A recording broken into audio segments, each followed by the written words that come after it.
Good morning once again. This is your host Trevor on another episode of New York Podcast.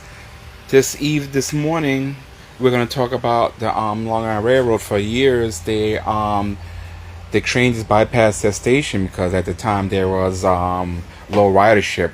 So let's push back to get it restored. So let's get into it. This push for transit access is part of a multi-year battle over a station that has actually been closed for over 40 years. Local leaders, business owners, and residents in Elmhurst, Queens are aggressively pushing the Metropolitan Transportation Authority (MTA) to rebuild and reopen the shattered Long Island Railroad LIRR station on the Port Washington branch. This is why Elmhurst wants the station back. The original Elmhurst station has opened in 1927 but was demolished in 1985 due to low ridership.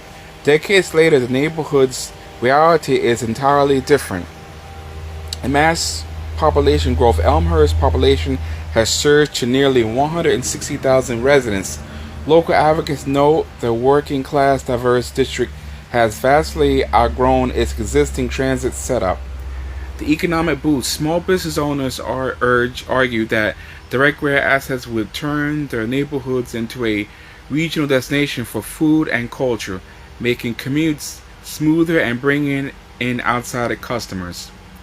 The overcrowded alternatives. Currently, residents rely heavily on local buses and crowded subway lines like the 7M and R trains, or must travel out of their way to nearby Long Island Railroad hubs in Woodside and Forest Hills to catch a commuter train. U.S. Representative Grace Meng, along with several Queens city and state officials, has repeatedly challenged the MTA, pointing out that the railroad needs to serve Queens residents just as robustly as it serves suburban commuters in Nassau and Suffolk counties. The MTA stands marginal benefits. While the MTA explicitly studied the proposal in a 20-year needs assessment, estimating a relatively modest construction cost of $210 million, the agencies ultimately rejected the plan there. Reasoning centers on systems efficiency. This project provides marginal benefits in an area already well served by transit. It would save travel time for new riders, but create additional travel time for existing Long Island Railroad customers, resulting in no net time saving. Because adding stop forces existing trains to slow down, dwell at the platform, and accelerate again. The MTA argues it would delay thousands of daily riders coming from further out on Long Island, scoring the project poorly on regional efficiencies. Local advocates, however, aren't backing down. They point out that funding was previously allocated to the station and a past MTA capital plan before being stripped out during amendments, and they argue the neighborhood's sharing density wants the minor delays the existing lines.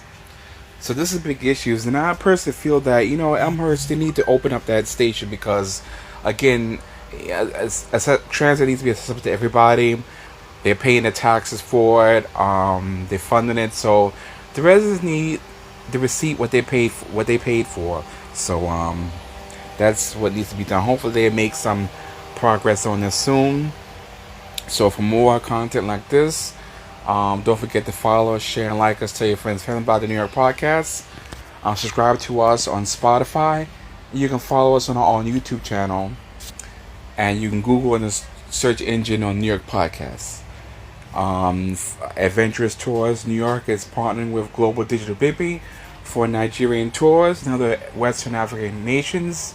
You can consult them at Bimpy, that's BIMPY 2011 at gmail.com, or you can contact Adventurous Tours New York directly at eventtoursny at gmail.com, and they also engage in New York City tours as well. So till we get to our next story, again, Trevor, your host, have a wonderful day.